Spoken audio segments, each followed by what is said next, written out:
Emma Baker stared at her phone, her hands trembling as she typed the desperate message. James, I hate to ask again, but I need $40 for Lily's formula. I get paid Friday, I swear I'll pay you back. She hit send before she could change her mind, then slumped against her threadbare couch, exhaustion washing over her. The baby monitor crackled with the soft sounds of her 6-month-old daughter's breathing. Emma had exactly $2. 13 in her checking account, no formula, and had already watered down the last bottle more than she should have. The text was humiliating, but her pride meant nothing compared to her daughter's hunger. 3 miles away, in the penthouse office of Meridian Technologies, Alexander Reed's phone buzzed. The 42-year-old CEO glanced at the notification, expecting another update from his executive team about the pending merger. Instead, he found himself staring at a message clearly not meant for him. Alexander frowned, running a hand through his salt and pepper hair. He rarely used this personal number, a select few even had it. This was obviously a wrong number, yet something about the raw desperation in those few lines made him pause before dismissing it. Emma's phone pinged with a response that made her heart stop. I think you have the wrong number. I'm not James. Horror washed over her as she checked the number. She had mistyped the last digit of her brother's new phone number. I'm so sorry, she typed back quickly. Please ignore that. Wrong number. She tossed her phone aside, mortification burning through her exhaustion. Another failure in a long string of them. Alexander couldn't explain why he didn't simply acknowledge her apology and move on. Perhaps it was the mention of a baby, or maybe it was just the welcome distraction from the cutthroat negotiations that had consumed his life for months.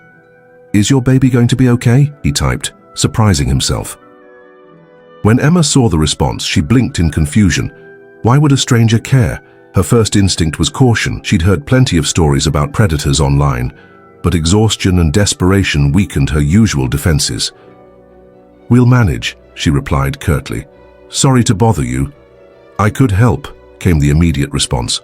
No strings attached. Emma snorted. In her experience, there were always strings. Thanks, but I don't take money from strangers, she wrote back. Smart policy, Alexander replied. He hesitated, then added, I'm Alex. Now I'm not a stranger. What formula does your baby need? Emma stared at the message, torn between suspicion and a flicker of hope. Why would you help someone you don't know? In his office, Alexander looked out over the city skyline. Why indeed, his assistant would say he was procrastinating on reviewing the merger documents. His ex-wife would say he was having another impulsive moment. Both would be partially right. Let's just say I've been fortunate.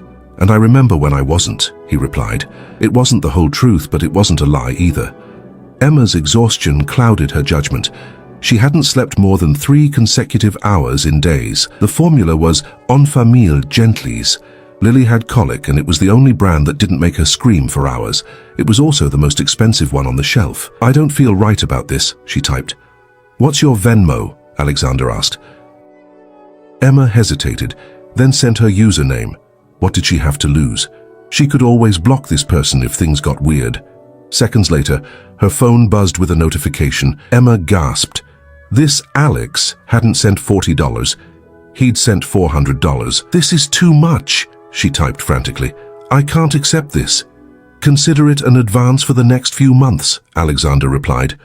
One less thing to worry about. Tears sprang to Emma's eyes, blurring her vision. She hadn't cried when she'd been laid off from the accounting firm 2 months ago. She hadn't cried when James, her only remaining family, had moved across the country for work, leaving her without her safety net. She hadn't even cried when her landlord had slipped the late notice under her door yesterday, but this unexpected kindness from a complete stranger broke something loose inside her. Thank you, she typed simply, unable to find words adequate for her gratitude. You're welcome, Emma, Alexander replied. Take care of Lily. It wasn't until hours later, as Emma returned from the store with formula and groceries, that she realized something that made her blood run cold. She had never mentioned her daughter's name to this stranger. The next morning, Emma woke to another message from the mysterious Alex. Hope you and Lily had a better night. I have a proposition for you. Emma's guard immediately went up. Here it comes, she thought bitterly, the strings. What kind of proposition? She asked warily. Professional, not personal, came the swift reply. I run a company called Meridian Technologies. We need someone with accounting skills for a short-term project. Your brother James mentioned you were looking for work. Emma nearly dropped her phone. How do you know my brother? How do you know I'm an accountant? Her heart raced as she checked her social media profiles, all set to private. Who was this person? I apologize for the intrusion, Alexander wrote. After our conversation, I was curious. Your number is very similar to James Connors, who works in my HR department. When I mentioned the wrong number text to him this morning, he realized who you must be. He speaks very highly of your accounting skills. Emma sank onto her couch, relief and wariness battling for dominance. It was a reasonable explanation, but still unsettling. So this was all just a coincidence? Completely, Alexander confirmed, but perhaps a fortunate one for both of us. We genuinely need help with a project reconciling some accounts before a merger. It's a 3-month contract with the possibility of permanent placement. Would you be interested in interviewing? Emma's mind raced. It seemed too perfect, too convenient. Yet her brother did indeed work in HR at some tech company. She'd never paid much attention to the details. She'd been sending out resumes for weeks with no response. Could she really afford to turn down this opportunity out of suspicion? I'd be interested in hearing more, she finally replied cautiously, but I'd need flexibility. I have Lily, and childcare is... We offer on-site childcare for employees, Alexander wrote back immediately. And flexible working hours. Come in tomorrow at 10 a.m. I'll tell reception to expect you. As Emma prepared Lily's morning bottle, she couldn't shake the feeling that something about this situation wasn't adding up. The coincidence seemed too perfect, the timing too convenient. But with her savings depleted and rent due, did she really have the luxury of looking this gift horse in the mouth? What she didn't know was that across town, Alexander Reed was having second thoughts about his impulsive decision, wondering if he'd overstepped boundaries in a way that would come back to haunt them both. The Meridian Technologies headquarters loomed above Emma like a gleaming monolith of glass and steel. She adjusted Lily's carrier on her arm, straightened her only professional blazer, thrifted but still presentable, and pushed through the revolving doors. The security guard at the front desk smiled as she approached. "Emma Baker?" he asked before she could speak. At her surprised nod, he continued, "Mr. Reed's office is on the top floor. Martha will meet you at the elevator." The smooth efficiency with which she was escorted through the building only heightened Emma's sense of unreality. This wasn't how job interviews usually went, especially not for temporary accounting positions. An elegant woman in her 50s met her as promised and led her not to a conference room or HR office, but directly to a corner suite with views that made Emma momentarily forget her anxiety. "He'll be with you shortly," Martha said, gesturing to a sitting area. "Can I get you anything? Coffee, water?" "Water would be nice, thank you," Emma replied, settling Lily's carrier on the soft leather couch beside her. The baby was mercifully asleep, exhausted from the morning's preparations. Emma used the moment alone to take in her surroundings. The office was surprisingly warm for a CEO's lair. Bookshelves lined one wall and family photos dotted the desk. A guitar stood in one corner, incongruous against the backdrop of corporate success. "She looks peaceful," came a deep voice from the doorway. Emma turned to find a tall man watching her with keen interest. His expensive suit couldn't hide the athletic build beneath, and laugh lines around his eyes softened what might otherwise have been an intimidating presence. This, she realized with a jolt, was Alexander Reed, the stranger who had sent her $400 for baby formula. "Mr. Reed," she said, standing quickly. "Thank you for seeing me." "Alex, please," he corrected, moving forward to shake her hand. His grip was firm but brief. "And thank you for coming in on such short notice." There was an awkward pause as they both seemed to acknowledge the strange circumstances that had brought them together. "I should explain yesterday's texts," he said finally, taking a seat across from her. "I don't make a habit of sending money to wrong numbers, and I don't make a habit of accepting it," Emma countered, finding her voice. "I'm still not entirely comfortable with how this all happened," Alex nodded, respecting her directness. "Fair enough. The truth is, your message came at a particular moment. Yesterday was the anniversary of my daughter's death." Emma's breath caught. "I'm so sorry." "Charlotte would have been 8, he continued, his eyes drifting to Lily. "Leukemia. She fought for 3 years." Emma instinctively reached for Lily's carrier, a protective gesture that didn't go unnoticed. "When I got your text about needing formula," Alex said, "it felt like, I don't know, a chance to help someone the way I couldn't help her." The explanation disarmed Emma. The suspicion she'd been nursing, that this was some elaborate setup, or worse, that he expected something inappropriate in return for his help, began to dissolve. "And the job?" she asked cautiously. "Completely legitimate," he assured her. "The connection with your brother was coincidental, but when I mentioned the wrong number story to the HR team this morning, James recognized the situation immediately. He's been worried about you." Emma felt a flush of embarrassment. "James doesn't know how bad things got. I didn't want him to worry when he's just getting established himself. Family pride," Alex noted with understanding. "I know something about that too." He handed her a folder. "These are the details of the position. 3 months, full benefits, competitive salary. We're preparing for a merger and need someone to reconcile some discrepancies in our financial records." Emma scanned the documents, her accounting background immediately spotting the considerable salary, more than she'd made at her previous job. "This is very generous for a temporary position." "We pay for quality," Alex replied simply. "James showed me your resume. 2 years at Deloitte, top of your class at Georgetown. You're overqualified, if anything." Martha returned with water and coffee, providing Emma a moment to collect her thoughts. The job was real. The salary would solve her immediate financial crisis, but something still nagged at her. "Why didn't you just tell me who you were from the beginning?" she asked after Martha left. "In the texts." Alex sipped his coffee, considering. "Would you have believed me?" "Hi, I'm a CEO. Let me help you?" "Probably not," Emma admitted. "And then there's the fact that this is rather unorthodox," he added. "The board would have questions about me personally reaching out to a candidate." Lily stirred in her carrier, making small noises that Emma recognized as the prelude to a full-blown hunger cry. With practiced movements, she lifted the baby and reached for the diaper bag. "May I?" Alex asked, gesturing to the door near his desk. "There's a small kitchenette through there, more private." Emma nodded gratefully and slipped into what turned out to be a well-appointed private break room. As she prepared Lily's bottle, her mind raced through her options. The job seemed legitimate. The company was reputable. She'd looked it up on her phone during the subway ride. And yet the circumstances remained strange enough to give her pause. When she returned, Alex was on the phone, his voice low and tense.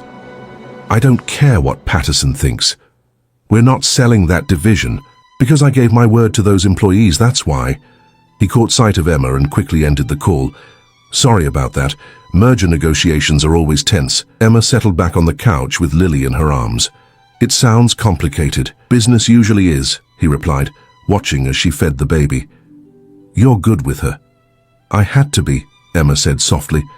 "Her father left when he found out I was pregnant. It's just been us." Alex's expression darkened momentarily. "His loss," he said simply. The conversation shifted to the specifics of the job. Hours, responsibilities, the project timeline. Emma found herself relaxing as they discussed familiar accounting territory. This, at least, made sense to her. "One last thing," Alex said as their meeting drew to a close. "The on-site daycare is excellent, but it currently has a waiting list. Until a spot opens for Lily, would you be comfortable working from my private office suite? There's a small conference room you could use, and Lily would be welcome." The offer took Emma by surprise. "That's unusually accommodating." "I told you we need your skills," Alex replied, though something in his expression suggested there was more to it. "And the work needs to be kept confidential given the sensitive nature of the merger." As if on cue, Martha appeared at the door. "Mr. Reed, your 10:30 is waiting." Alex stood, extending his hand again. "So, Emma Baker, do we have a deal?" Emma hesitated only briefly before taking his hand. "Yes, thank you for the opportunity." "Perfect. Martha will help you with the paperwork. You can start Monday." He paused at the door. "And Emma, the $400 was a gift, not an advance. No need to pay it back." Before she could protest, he was gone, leaving Emma with the distinct impression that her life had just changed course in ways she couldn't yet imagine. What she didn't see was Alex stopping in the hallway, removing a photo from his wallet, a woman holding a baby girl, and staring at it with a complex mixture of emotions before tucking it away and straightening his shoulders to meet his next appointment. 3 weeks into her contract at Meridian Technologies, Emma had settled into a routine that still felt surreal. Each morning, she and Lily would take the elevator to the top floor, where Martha would greet them with a warm smile and often a cup of coffee for Emma. The small conference room adjacent to Alex's office had been transformed into a functional workspace, complete with a portable crib for Lily's naps. The financial reconciliation project was challenging, but engaging. Exactly the kind of work Emma had excelled at before Lily's birth had derailed her career plans. The discrepancies she'd been hired to investigate were subtle but significant, consistent patterns of small financial aberrations that individually meant little but collectively suggested something more troubling. "These numbers don't add up," Emma murmured to herself, comparing spreadsheets on her dual monitors. Lily babbled happily from her playmat on the floor, entertained by the colorful toys Martha had mysteriously produced on Emma's second day. A soft knock interrupted her concentration. Alex stood at the door, his tie loosened, looking more tired than she'd seen him before. "Making progress?" he asked, entering and immediately crouching down to greet Lily, who squealed in delight at the attention. The baby had grown inexplicably attached to Alex, reaching for him whenever he appeared. "Some," Emma replied, watching their interaction with a mixture of warmth and caution, "but I've found something concerning in the Thompson acquisition accounts." Alex's focus shifted immediately. "Show me." Emma pulled up the relevant files, explaining the pattern she'd discovered. "These variances are too consistent to be accidental. Someone's been systematically siphoning small amounts from multiple accounts, then covering their tracks with adjusted entries." Alex's expression darkened as he studied the screen. "How much are we talking about?" "About 3 million over the past 18 months, Emma said quietly. "You're sure?" "It's why you hired me, isn't it?" she countered. "To find exactly this kind of thing?" A flicker of something, guilt, concern, crossed Alex's face. "Yes, of course." He straightened, running a hand through his hair. "I need you to prepare a complete report. Don't share this with anyone else yet, not even James." "Not even your CFO?" Emma asked, surprised. Alex's jaw tightened. "Especially not Vince, not until we know more." After he left, Emma sat back, troubled by the exchange. Why would the CEO want to keep potential embezzlement from his chief financial officer? Unless... "No," she muttered to herself. "Don't go creating conspiracies." But the seed of doubt had been planted.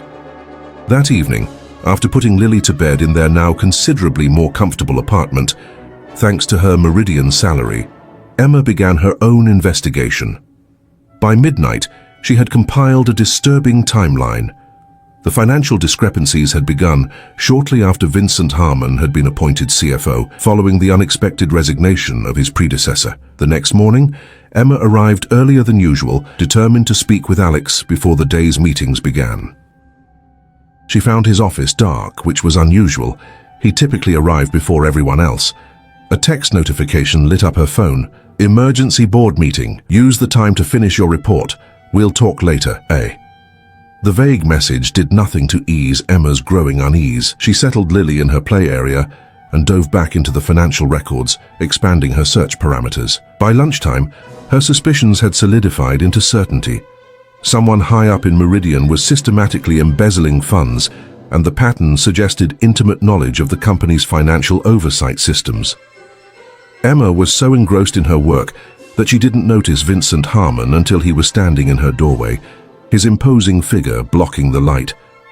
"Ms. Baker," he said smoothly. "Hard at work, I see." Emma instinctively minimized her screen. "Mr. Harmon, can I help you?" The CFO's smile didn't reach his eyes. "I understand you've been working on some special project for Alex. Curious that he didn't involve the finance department." "Just some reconciliation for the merger," Emma replied vaguely, her heart racing. "Nothing exciting." Vincent stepped further into the room, glancing at Lily, who watched him with solemn eyes. "Convenient arrangement you have here. Private office, bringing your child to work. Alex must think very highly of your skills." The insinuation was clear and made Emma's cheeks burn with indignation. "Mr. Reed values efficiency," she said stiffly, "and I found several issues that needed addressing." "I'm sure you have," Vincent replied, his tone making it clear he believed something entirely different was going on. "Just remember, Ms. Baker, Meridian was doing fine before you arrived, and it will continue long after your temporary position ends." After he left, Emma sat shaking, both angry and frightened. The confrontation confirmed her suspicions that Vincent saw her as a threat, but it also suggested something worse, that others in the company might perceive her special arrangement with Alex as something inappropriate. She was still processing the encounter when her phone rang with an unfamiliar number. "Emma Baker speaking," she answered professionally. "Ms. Baker, this is Detective Russo with the Financial Crimes Division." The woman's voice was brisk and official. "I understand you're currently employed at Meridian Technologies." Emma's blood ran cold. "Yes, that's correct. We're investigating some irregularities in Meridian's accounts. I'd like to ask you a few questions." I'm not sure what I can tell you," Emma stammered, looking anxiously toward Lily. "Perhaps we should continue this conversation at our office," the detective suggested. "This afternoon, if possible." By the time Alex finally returned from his meeting at 3 o'clock, Emma was nearly frantic. She immediately pulled him into his office, closing the door. "The police called me," she blurted out. "Financial Crimes Division. They want me to come in for questioning. And Vincent Harmon was here acting suspicious about what I'm working on." Alex's face paled. "Damn it," he muttered. "This is happening faster than I expected." He paced the length of his office, then turned to her with unexpected intensity. "Emma, I need to tell you something, and I need you to trust me." "Trust you?" she echoed incredulously. "Alex, what's going on? Am I being set up for something?" "No," he said firmly. "The opposite. I need to show you something." He unlocked a drawer in his desk and pulled out a thick file. "I haven't been entirely honest with you about why I hired you." Emma felt the floor shift beneath her. "What do you mean?" "You weren't randomly assigned to me through a wrong number," Alex said, his voice low and urgent. "I've been investigating internal theft at Meridian for months. We needed someone from outside the company, someone with no connections to the executive team. So you, targeted me?" Emma felt sick. "Your brother mentioned you months ago, your skills, your situation. When we needed someone trustworthy, I remembered." Alex looked genuinely regretful. The wrong number text was genuine.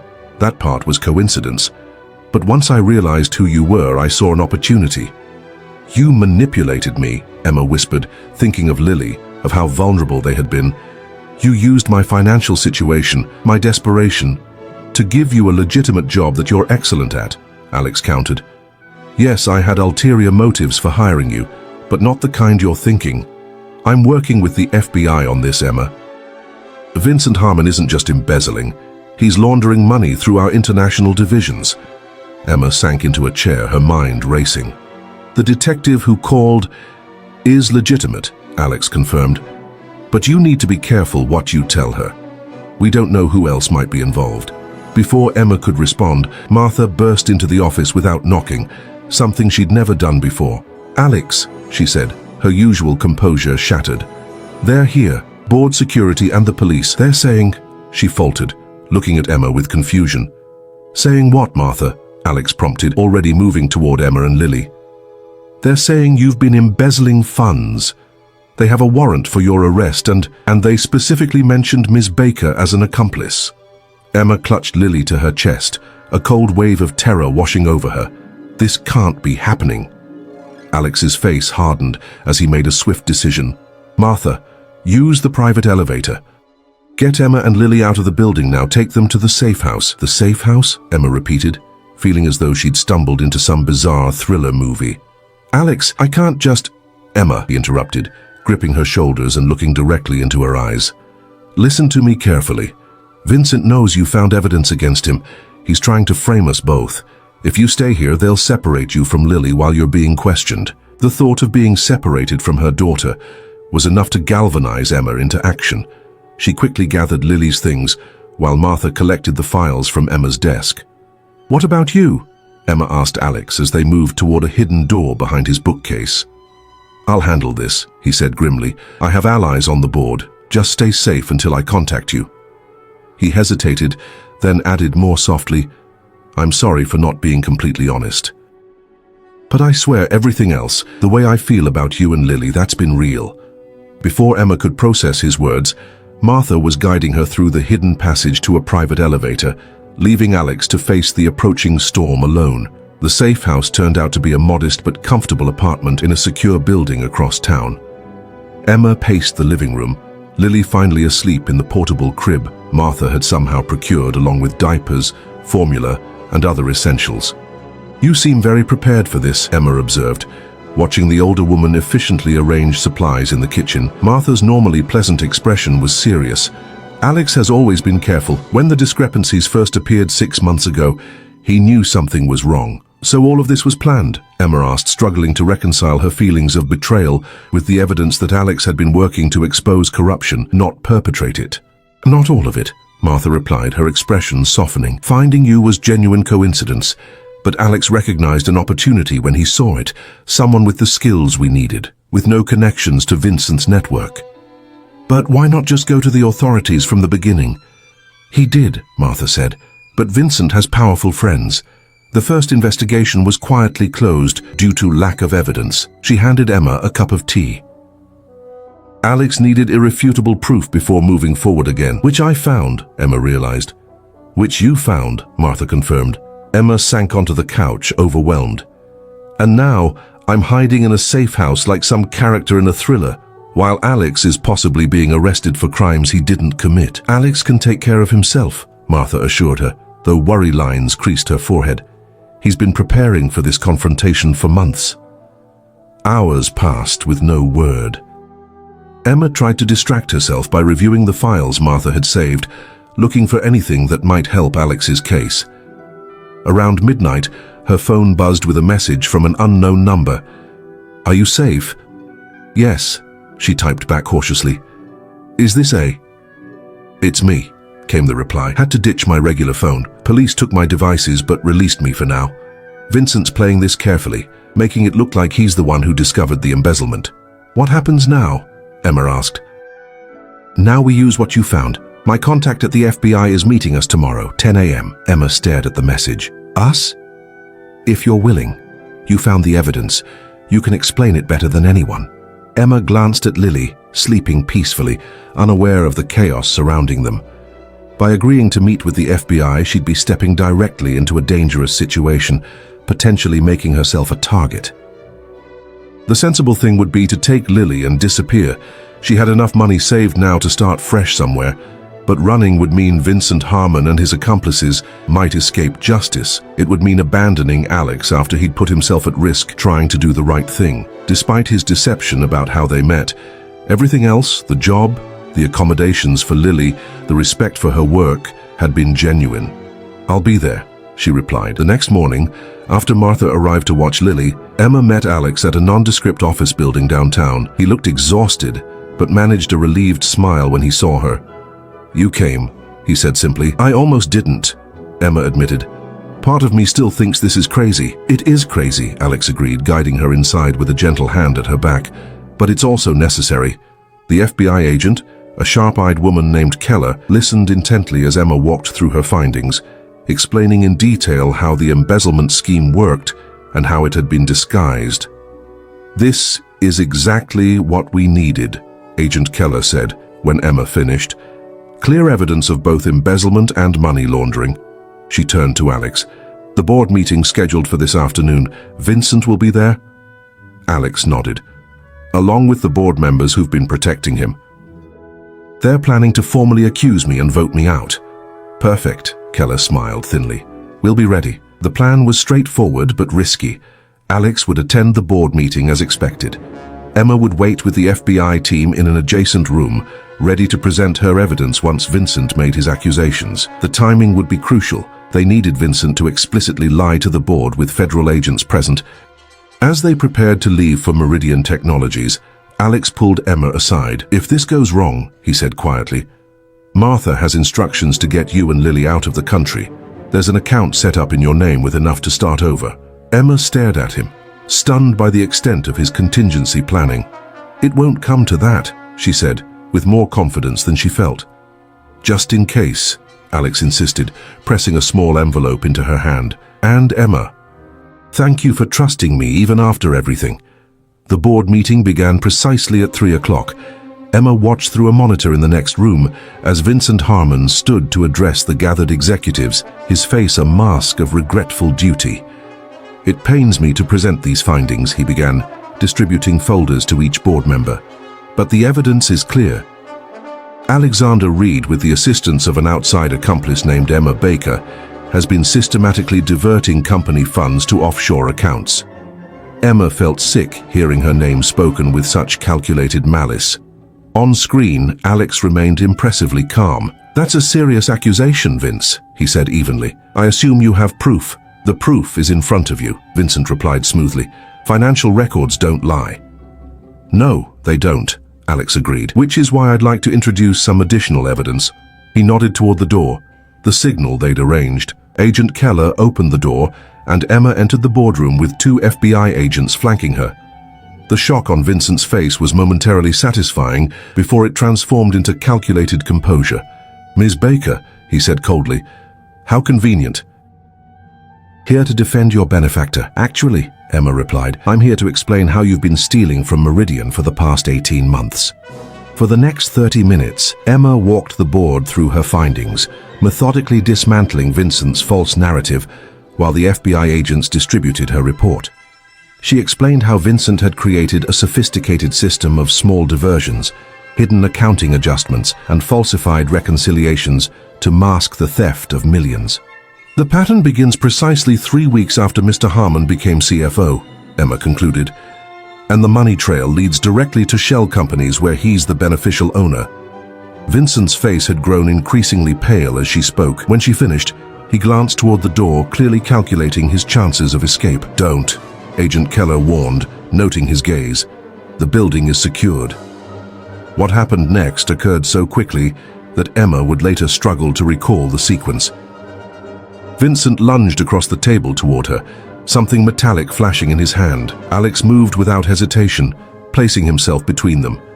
There was a moment of chaotic struggle, shouts from the agents, and then Vincent was on the floor, restrained. "Alex!" Emma cried, seeing blood spreading across his shirt. "It's just a scratch," he assured her, though his grimace belied his words. "Though I might need a new shirt for the rest of this meeting." 3 hours later, after Vincent and 2 board members had been taken into custody, after statements had been given and wounds treated, Emma sat with Alex in his office. Martha had brought Lily, who was contentedly exploring a new stuffed elephant while the adults processed the day's events. "So what happens now?" Emma asked, watching Alex gingerly adjust the bandage on his arm. "Professionally, damage control. The company will survive this, though the merger might be delayed." He hesitated. "Personally, that depends on you." "On me?" Alex met her gaze directly. "Your contract has 2 months left, but I'd like to offer you a permanent position. Head of Internal Audit, reporting directly to the board for independence." Emma blinked in surprise. "That's a significant promotion." "You've more than earned it," Alex said sincerely. "You saw what experienced executives missed or chose to ignore. Meridian needs someone with your integrity." Emma looked at Lily, now falling asleep, clutching her elephant. "And the accommodations for Lily?" "A spot has officially opened in the company daycare," Alex replied with a small smile. "Though she's welcome in my office any time." He paused, choosing his next words carefully. "Emma, I know how this started wasn't ideal. I manipulated circumstances to get you here, and I'm sorry for that. But everything since, getting to know you, watching you with Lily, seeing your brilliance in action, that's been the most real thing in my life since I lost Charlotte." Emma felt a flutter in her chest that had nothing to do with the day's adrenaline. "I need time to think," she said honestly. "This has been a lot." "Of course," Alex agreed immediately. "Take all the time you need." 6 months later, Meridian Technologies held its annual holiday party. Emma, now established in her role as head of internal audit, watched with pride as her team received recognition for implementing new financial safeguards. Lily, now walking unsteadily, toddled between Emma and Alex, who had long since moved beyond being just her boss. "Ready for the announcement?" Alex whispered, taking her hand. Emma nodded, feeling the weight of the engagement ring still new on her finger. They had taken things slowly, building trust deliberately after their unusual beginning. The board already knew about their relationship. Transparency had become Emma's watchword in both her professional and personal life. As Alex called for attention and shared their news with the gathered employees, Emma reflected on the text message that had started it all, a desperate plea sent to a wrong number that had somehow found exactly the right person. Though she still teased Alex about his knight in shining armor complex, she couldn't deny that sometimes the most unlikely beginnings led to the most perfect endings. Later that night, as she tucked Lily into bed in their new home, the three of them together at last, Emma whispered a truth that still amazed her. Sometimes the mistakes we think will break us are actually pointing us toward where we're meant to be.